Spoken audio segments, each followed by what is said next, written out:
Hello everyone, কি অবস্থা সবার? কেমন আছেন? আশা করি সবাই ভালো আছেন। আলহামদুলিল্লাহ আমি অনেক ভালো আছি। তো এখন বাজে 5টার মতন। আমি বিকালে খাবার চেক দেওয়ার জন্য উঠে পড়ছি। এখন দেখি খাদ্য মিটারে একটুও খাবার নাই, পানির ডিঙ্কারে পানি নাই। তো এখন আমি খাদ্য মিটার সব এক জায়গায় করে নেমে পড়লাম। আর আজকে সারাদিনে 3-4 বার আমার পানি চেঞ্জ করে দিতে হয়েছে, কারণ এই জায়গায় প্রচুর গরম পড়তেছে। তো আর কিচ্ছু করার নাই, এখন পানি তোমার চেঞ্জ করে দিতে হবে। তো এটাতে আমি 3 বার পানি চেঞ্জ করলাম।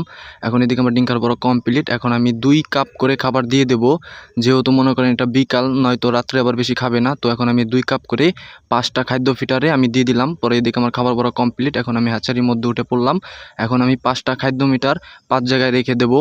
আর যেহেতু আমি মুরগি 1 মাস পালবো, তাই ওদের কোনো খাবারের ঘাটতি দেওয়া যাবে না। যদি খাবারের ঘাটতি দিই তাহলে ওদের ওজনের ঘাটতি হবে। তো যাই হোক, আমি বিকালে 2 কাপ করে খাবার দিয়ে দিলাম। এদিকে আমার খাবার বসানো কমপ্লিট। এখন আমি পানির ডিঙ্কারগুলো বসাই দিলাম। তো যাই হোক গাইস, আমি কি 1 মাসে কি পারবো নাকি 1 কেজি করতে? আপনারা কমেন্টে জানাবেন যে পারবো কি না। তো এদিকে আমার ডিঙ্কার বসানো কমপ্লিট। আমি 4টা ডিঙ্কার 4 জায়গায় রেখে দিছি। আর ওষুধ খাওয়ানোতে অনেকটাই উপকার হয়েছে, কারণ যে গরম পড়তেছে এই গরমে একটা মুরগি অসুস্থ হয় নাই, সবগুলাই সুস্থ আছে আলহামদুলিল্লাহ। তো যাই হোক, ভালো থাকবেন, সুস্থ থাকবেন, আল্লাহ হাফেজ।